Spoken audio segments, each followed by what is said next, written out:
آئے ہم بائبل مقدس کو کھولیں۔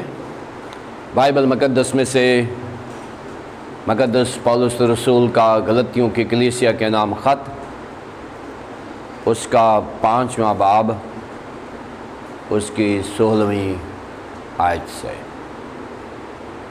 کلام مقدس میں سے مقدس پولس رسول کا غلطیوں کے نام خط، اس کا 5واں باب، اس کی 16ویں آیت سے کلام مقدس میں یوں مرقوم ہے،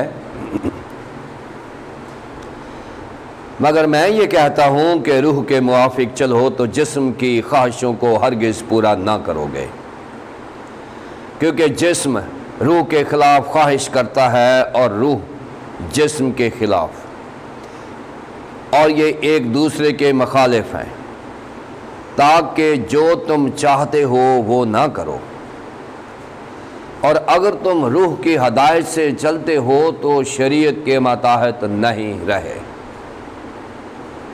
اب جسم کے کام تو ظاہر ہیں، یعنی حرام کاری، ناپاکی، شہوت پرستی، بت پرستی، جادوگری، عداوتیں، جھگڑا، حسد، غصہ، تفرقے، جدائیاں، بدعتیں، بغض، نشہ بازی، ناچ رنگ اور ان کی مانند، ان کی بابت تمہیں پہلے سے کہہ دیتا ہوں، جیسا کہ پیشتر جتا چکا ہوں، کہ ایسے کام کرنے والے خدا کی بادشاہی کے وارث نہ ہوں گے، مگر روح کا پھل محبت، خوشی، اطمینان، تحمل، مہربانی، نیکی، ایمانداری، حلم، پرہیزگاری ہے۔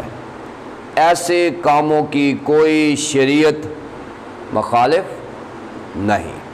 خداوند کی کلام مقدس کے پڑھے اور سنے جانے پر خداوند کی برکت ہو، آمین۔ روح القدس کی نعمتوں اور روح القدس کا پھل،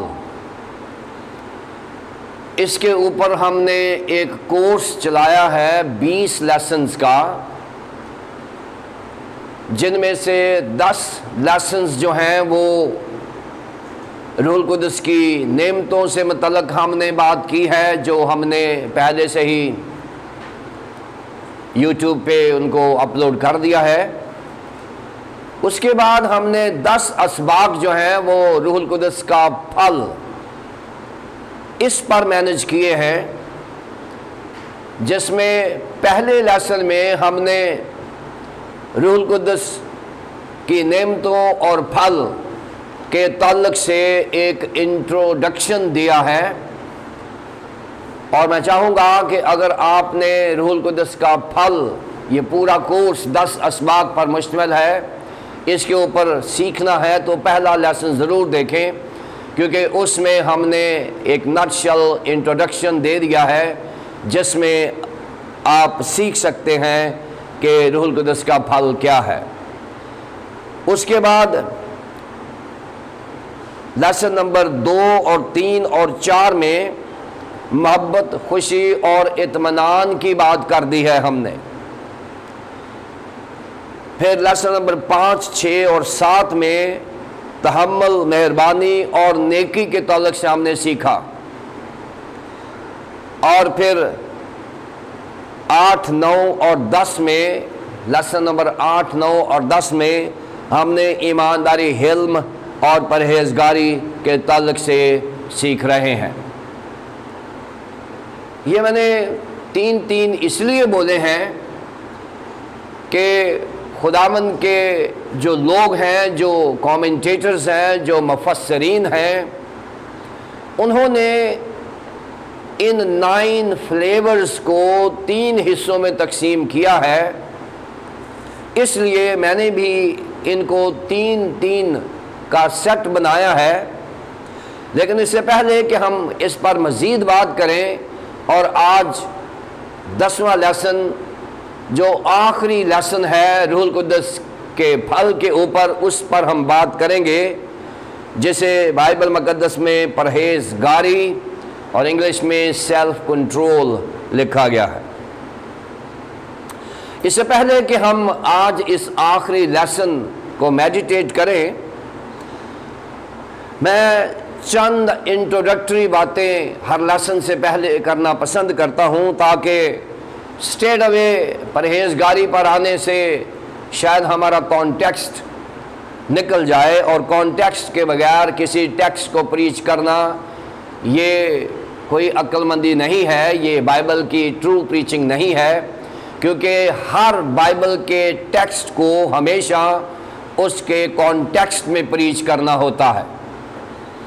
اس لیے کانٹیکسٹ کیا ہے کہ یہ جو روح القدس کا پھل ہے، یہ غلطیوں کی کلیسیا کو لکھتے ہوئے مقدس پولس رسول نے 5ویں باب کی 22ویں اور 23ویں آیات میں ذکر کیا ہے۔ لیکن مقدس پولس رسول کو کیا ضرورت پڑی تھی کہ وہ غلطیوں کی کلیسیا کو روح سے متعلق تعلیمات دے؟ اور اس کی ریزن یہ ہے کہ یہ جو لوگ ہیں، جو غلطیوں کے لوگ ہیں، ان کا جو ہسٹوریکل کانٹیکسٹ ہے، تاریخی پس منظر جو ہے وہ یہ ہے کہ یہ ایک قبیلہ ہے جسے گال GAUL کہا گیا ہے۔ یہ فرانس یعنی یورپ میں بستا تھا، اور یورپ کی آبادی زیادہ ہونے کی وجہ سے یہ 3 صدی قبل از مسیح میں انہوں نے فیصلہ کیا کہ یہ کسی اور جگہ موو کر لیں گے، اور یہ مڈل ایسٹ کے جنوب میں آ کے بسیرا کرتے ہیں، اور ان کی وجہ سے یہ علاقہ گال سے غلطیوں کے نام سے جانا گیا، اور بعد میں شمالی مڈل ایسٹ پر بھی یہ بسنے لگے۔ اور جب مقدس پولس رسول یہ خط لکھ رہے ہیں تو یہ آبادی اس قدر زیادہ تھی، اور اس گال قبیلے کی وجہ سے یہ علاقہ غلطیوں کا لایا، لیکن غلطیوں کے نیچے بہت سارے اور بھی شہر تھے جنہیں بعد میں ایک صوبے کا درجہ دیا گیا، اور رومی حکومت کے ماتحت یہ صوبہ جو ہے یہ انڈر گورننس تھا، ان کی سلطنت کے نیچے تھا۔ اور پھر 47 سے 49 عیسوی میں مقدس پولس رسول نے اپنے پہلے مشنری سفر میں غلطیوں میں خداوند کے کلام کی منادی کی، اور وہاں غلطیوں کی کلیسیا کا قیام ہوا۔ یہ اس کی وجہ تسمیہ ہے۔ پھر اس کے بعد یہ ہے کہ جب کلیسیا قائم ہو گئی تو مقدس پولس رسول کے پاس یہ رپورٹس آئیں کہ غلطیوں کی کلیسیا میں کچھ ایسے اساتذہ کرام آ گئے ہیں جو غلطیوں کی کلیسیا کو مجبور کر رہے ہیں کہ اگر آپ نے موسیٰ اور اس کی شریعت پر عمل نہ کیا تو آپ نجات یافتہ نہیں ہو سکتے۔ اور یہ جو جوڈیا سے ٹیچر آئے تھے انہوں نے کافی پریشان کیا ہوا تھا، اور مفسرین کا خیال ہے کہ اگر غلطیوں کا خط نہ لکھا جاتا تو لوگ، غلطیوں کی کلیسیا کے لوگ یا مسیحیت جو ہے وہ یہودیوں کا ایک فرقہ بن کے رہ جاتی۔ غلطیوں کی کلیسیا کو خط لکھنے پر مقدس پولس رسول نے مسیحیت کو ایک جلا بخشی ہے، ایک زندگی دے دی ہے، اور مسیحیت کی پہچان کروا دی ہے، کیونکہ جب خداوند یسوع مسیح پر ہم ایمان لے آتے ہیں تو ہمارا ایمان اور خدا کا فضل، یہی 2 وسیلے ہیں جو ہمیں نجات دے سکتے ہیں۔ یعنی تم کو ایمان کے وسیلے سے فضل ہی سے نجات ملی، اور یہ پرنسپل ہے بائبل مقدس کا، اس کے علاوہ اور کوئی نجات کا تصور ہی پیدا نہیں ہوتا۔ خداوند یسوع مسیح پر ایمان لانا اور خدا کا فضل ہمارے اوپر آ جانا، اسی کو نجات کا پروسیس کہتے ہیں۔ یہ جو کریکشن ہے مقدس پولس رسول نے کر دی ہے، اور اسی وجہ سے مقدس پولس رسول کی رسالت اور اس کی بشارت کی تقویت بھی ہوئی، اور یہ دیگر کلیسیاؤں میں بھی یہ خط جو ہے یہ بڑا اثر انداز ہوا۔ یہ پہلی بات تھی۔ دوسری بات یہ ہے کہ اس خط میں مقدس پالوس رسول نے یہ بات سمجھا دی ہے کہ اگر کوئی فرشتہ بھی خداوند یسوع مسیح کے علاوہ نجات کی خوشخبری دیتا ہے، یا ہم دیتے ہیں، یا کوئی انسان دیتا ہے، تو وہ ملعون ہے، اس لیے کہ سوائے خداوند یسوع مسیح کے کوئی دوسرا نام بخشا ہی نہیں گیا کہ ہم نجات پا سکیں۔ یہ بھی بات کلیئر کر دی ہے اس خط میں مقدس پالوس رسول نے۔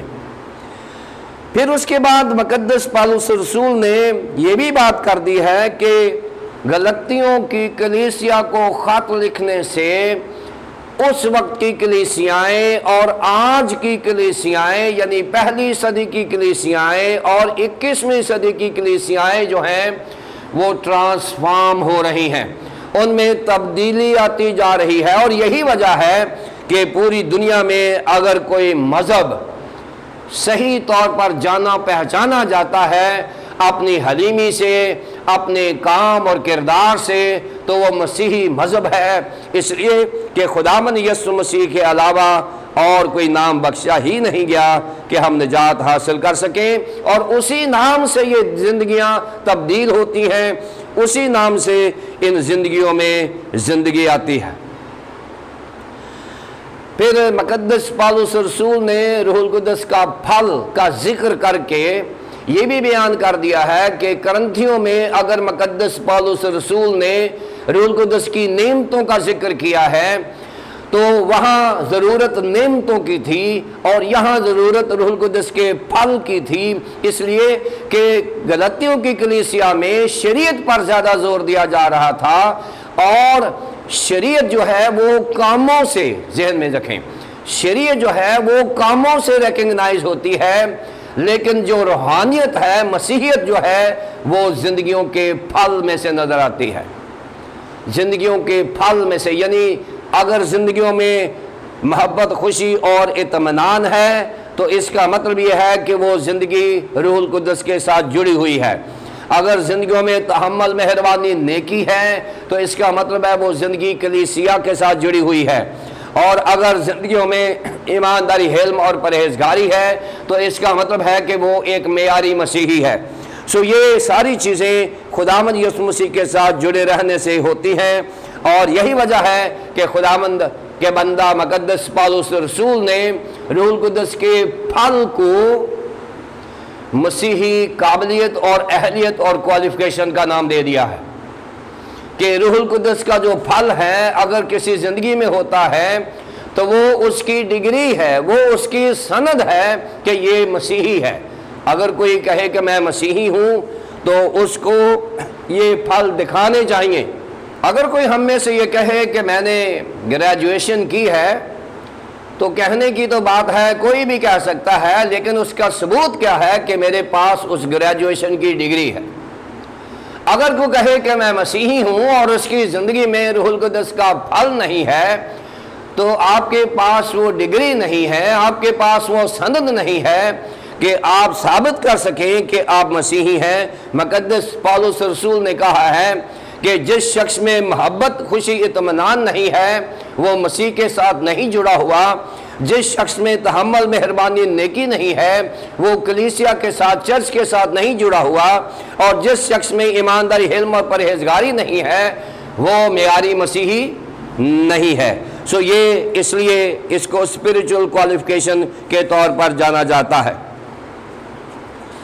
اب ایک اور کرسچن فلسفی ہے کہ یہ جو fruit of the holy spirit ہے، روح القدس کا جو پھل ہے، this is a character of God exercised by Christ demonstrate in Christians. یہ ایک خدا کا کردار ہے جو خداوند یسوع مسیح نے ایکسرسائز کیا، اور مسیحیوں میں اس کو دیکھا جا سکتا ہے۔